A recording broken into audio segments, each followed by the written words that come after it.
Hi everyone, welcome back to my channel, or if you're new here then welcome, come on in. My name is Sophie, I am 28, I live in Hertfordshire and I'm visually impaired and I have been since birth. And not only that, but I have some bonus eye conditions as well, which makes life a little bit annoying. So today I thought I would try and spin this a little bit because a lot of people have these misconceptions about people with disabilities, that it's all doom and gloom. There are some positives to being visually impaired, believe it or not. But first of all, I'll give you a quick rundown as to why I'm visually impaired, just in case you haven't seen my previous videos. This is Pickles, by the way, she's my green sheet conure, crazy bird lady. So, I was born with cataracts, and I had them removed when I was 6 and 8 weeks old, obviously one in each eye. And then from there, I was aphakic, which means that I don't have the lenses in my eyes anymore. They don't replace them after they take them out when you're so small. So that means that my eyes haven't developed properly, so they're very small, and that has led to my other eye conditions. So I have ocular hypertension in my left eye, which is my good eye, and that is high eye pressure, and it has to be monitored because it could develop into glaucoma, which is where the high eye pressure actually starts affecting the optic nerve. But I'm not at that stage yet, hopefully never, but we'll see. But I get monitored for that. And I also have bullous keratopathy, which in the quickest way possible, the cornea, which is the surface layer of the eye, doesn't flow fluid through my eye properly anymore. So it all builds up in there and creates these little bullae, which are like blisters, and when they burst, it's the most excruciating pain you could ever imagine in your eye, believe me, I know. So at the moment it's managed well with a bandaged contact lens and medication and things, but in the future I'm going to have a cornea transplant, but I have been putting it off for 10 years, so I'm hoping maybe longer, and then as medicine advances it's going to be a lot easier for me, but we'll see. But anyway, today's video is 10 positives of being visually impaired, and they're all more tailored to me. If you're visually impaired and you have something different that's not on my list, then please pop it in the comments below so I can see what you find positive about being visually impaired. So number 10 for me is I am never the designated driver because I can't drive ever. I'm not a big drinker, but if I was, that would be quite useful. However, when I go on long trips with friends or family, I never have to be the one to drive, so I'm never tired. Number 9 is I don't have to pay for eye tests of any sort because I have all of my eye tests done at the hospital. I go there quite a few times a year. And every time I go there they check my vision. I have visual fields tests, pressure checks, which are the worst. They turn my eyelids inside out, which is, no, actually that's the worst, that's really horrible. And loads of other things like cornea thickness tests and things. So I get the full works when I go, and it means that I don't have to worry about kind of scheduling that in. So number 8 is I feel like whilst my sense of smell and taste and touch aren't better, I think they're heightened because my vision isn't as good. My hearing is terrible because I have 3 parrots and I've been working with parrots for, I'd say, I think it's like 11 years over the course of studying and working things. I've always worked with parrots in my course. They're really loud. I also used to go to lots of gigs as well, loads and loads of gigs. So I think that's really ruined my hearing, so I have like tinnitus and things, but my sense of smell and taste and touch are all really good. So I enjoy textures. I think textures are great, love that. And I'm really into my toiletries because I love smells. I love all kinds of smells, and yeah, I just think I really like the sensory aspect of that, and I think it's probably slightly heightened by the fact that my vision isn't as good. Number 7, when you're visually impaired, I feel like it really proves who your true friends are when you have problems. When I was working in a couple of jobs and at university as well, my bullous keratopathy, when it was first diagnosed, wasn't very well controlled, and I was in agony almost every week, and it meant having some time off of work, time off of uni. Despite that, I still got a first for my degree, so I'm really proud of myself, but it was a real struggle, and you find out who your real true friends are when they actually bother to see how you are when you're not in. And then when you go back to work and people are sort of talking behind your back like, oh, she's been off again, it's like, yeah, I have been off again because I've been in absolute agony and you have no idea what it's like. So to the true friends out there who did actually check on me and make sure I was okay and see if I needed anything, I really appreciate you. And to the others, whatever. Number 6 is I feel like I am very empathetic and compassionate to people who are going through difficult circumstances or challenging medical conditions, having gone through them myself and are still going through them. I've always been someone who can't bear to see somebody sitting alone. I always want to go and see if they're okay, or if they want to come and sit with my group of friends. And when I used to go to the hospital when I was younger, I would see children who were less sighted than I was, and I would always try and help them and explain what was around them. And I just, I hate the thought of people being on their own or having people who don't understand or don't want to listen, and I always want to listen, so I feel like having my own circumstances has helped me in that respect. I just like to say, if you can hear any singing in the background, it's my cockatiels in the other room singing because it's early in the morning.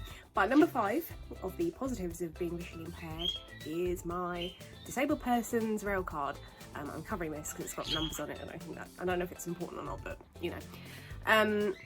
So these, I think you have to pay £30, yeah, you're on the move, £30 for these, and it gives you a third off of rail fares.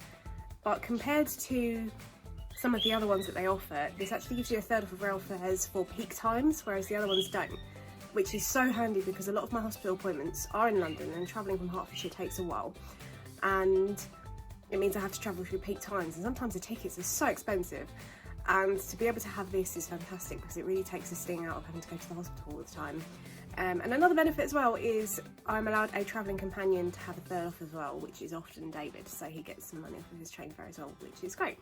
Number 4, and following on from the last one, number 4 is my bus pass.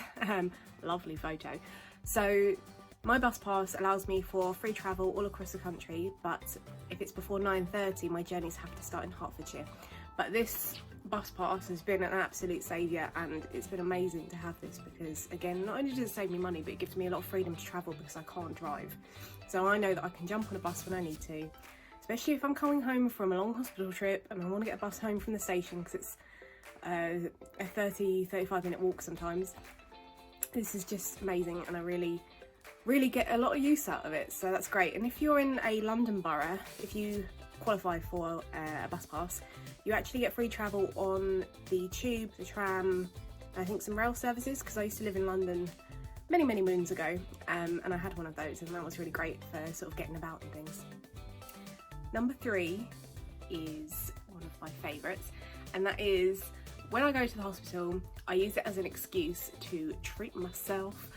I have a lot of hospital appointments, as I've said, and more often than not I have some really horrible procedures done in them. It's not enjoyable, and the clinics are always delayed. I'm usually waiting 2-3 hours past my appointment time because, you know, the NHS is underfunded. So when I've gone through all that ordeal, 1, I get to see my mum afterwards, which is great and lovely. That's one bonus. And 2, I go and treat myself. But only do this if you can afford it. And more often than not I can, so I usually go straight to McDonald's, which is really unhealthy, but treating myself. So I go to McDonald's and I'll get like the chicken nuggets and strawberry milkshake, and then after that I'll go to Primark and I will go and pick up a few bits. I did this in, I think it was my last video, or I'll link it below. I went to a glaucoma appointment recently and I did exactly that. I went treating myself. So if you want to see a typical treat myself, I'll pop it in the description below and you can go and have a look at that. So almost there on the countdown, but number 2 on the positives of being visually impaired is I really appreciate the vision that I do have, and I just love seeing amazing things. I mean, obviously on a day-to-day basis I get to see my beautiful boyfriend and my lovely parrots and things, but some of the best things I've ever seen in my life, I think number 1 is the bluebells in bloom. I think it's in around May time, and there was a place in Surrey that I've been to before. I'm just not seeing anything and turning a corner and just seeing this sea of blue was just, one, it's just so incredible. Like, I can't even explain it. It's so beautiful. I could just stay there all day and just look at the bluebells.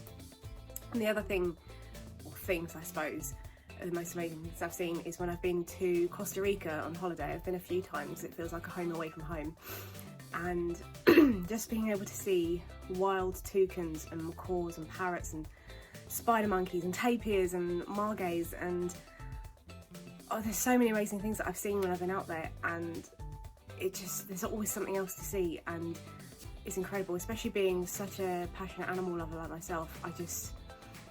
I can't get enough of it, and I just wish I could be there all the time, but it's not practical, and I really have a fear of flying now, so I'm probably never going to go back, but I can treasure those memories and the photos that I have.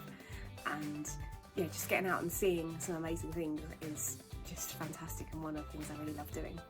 So we've reached number 1 on the list, and it's a cheesy one, it's very cliche, but the thing that I take the most positive out of being visually impaired and having all of my eye conditions is I am unique, I am special. There's no one who has vision like I am, and I have something to talk about when people ask me about myself, you know. I have something different to say about me, and while my visual impairment has caused me a lot of problems over the years and a lot of pain and misery, I can take all of these positives out of it, and it has shaped me and made me a better person, I think. So if you have a disability or something like that, you are unique, you are special, and embrace it, and it's part of who you are, so why not? So they are my top 10 positives about being visually impaired. I have to say though, as I said just then, there are some things that are very challenging about being visually impaired. So if you want to see a top 10 negatives, I guess, of being visually impaired, then let me know in the comments. I don't really want to make this channel too doom and gloom, but it is a reality of having things that I have to go through. So if you want to see that, let me know. And I hope you have a fantastic week, or you're having a wonderful day at the moment. If you could like and subscribe, that would be amazing, because I make all kinds of videos. I make things about my visual impairment, I make things about my beautiful parrots, I do vlogs as well. So it would be amazing if you could stick around, because I've been such a fan of YouTube for many years, probably about 13 years, and I finally plucked up the courage to give it a go. So if you like what you see, then please subscribe, hit a like if you fancy it, leave me a comment, let's have a chat in the comments, and I hope you have a fantastic day. See you later.